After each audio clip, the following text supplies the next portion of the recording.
We're given this 11-letter word inspiration to be arranged.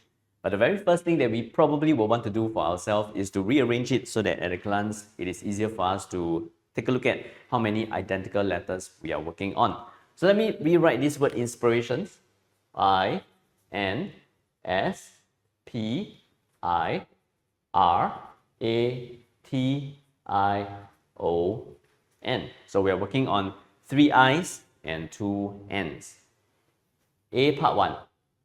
We're going to find the number of ways to be arranging them in a row such that there is no restrictions imposed at all. So there are 11 letters with 3 I's and 2 N's. We are going to do an 11 factorial divided by 3 identical I's, 3 factorial, 2 identical N's, so 2 factorial.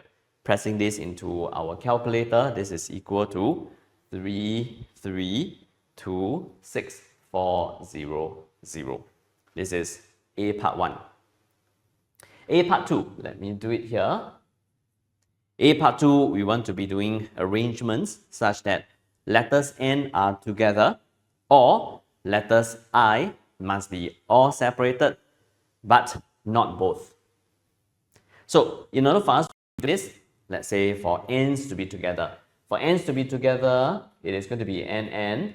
They are supposed to be together with the remaining 9 letters. So if I were to be looking at a scenario that is like this, arranging this, we will be getting 9, 10. So it will be 10 factorial.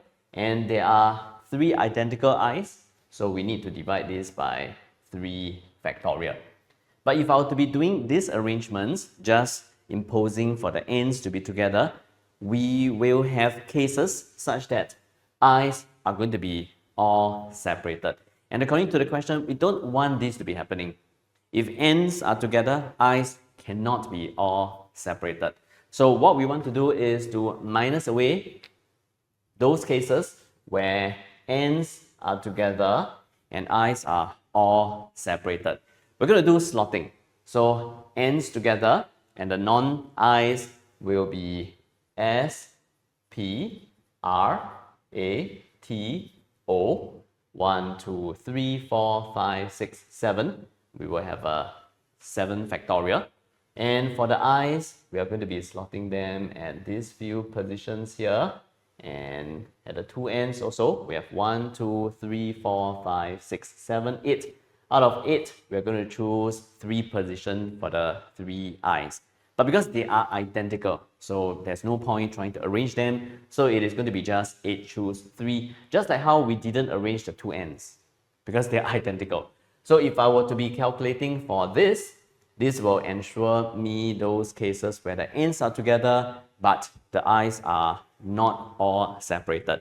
And this is going to be equal to, pressing into our calculator, this is equal to 322,560. And what I'm also going to calculate will be for the I's to be all separated. For I's to be all separated, it can be N, S, P, R, A, T, O being arranged first. The non-I's will arrange them first. We have 1, 2, 3, 4, 5, 6, 7, 8. So it's going to be 8 factorial with the 2 N's divided by 2 factorial. And then we're going to be slotting the I's at these positions and also the 2 N's to make sure that they are always separated.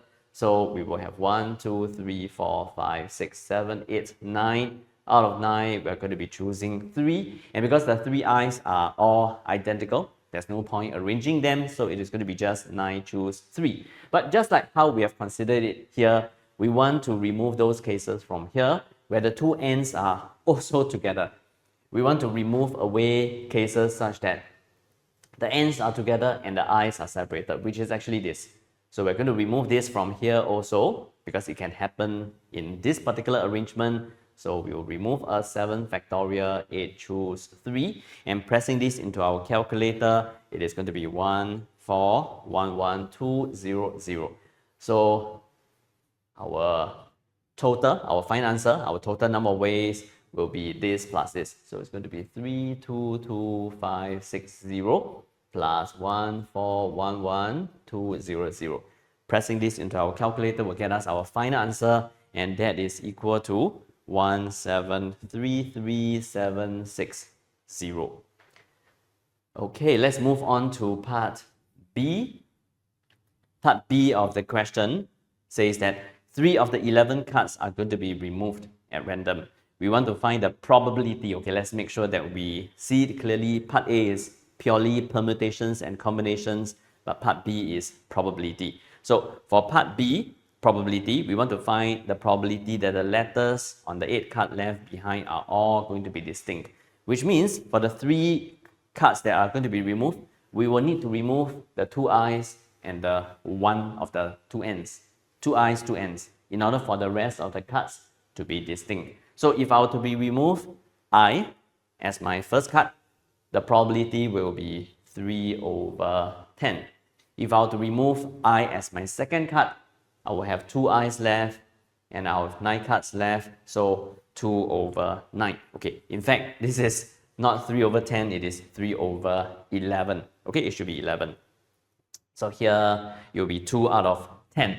Then we're going to remove the end, and there are 2 ends, and now it is out of 9 remaining cards.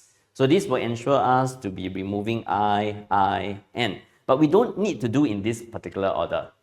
So it can be in any orders. So N, 3 factorial divided by 2 factorial. If I were to press this into my calculator, the probability is going to be equal to 2 over 55.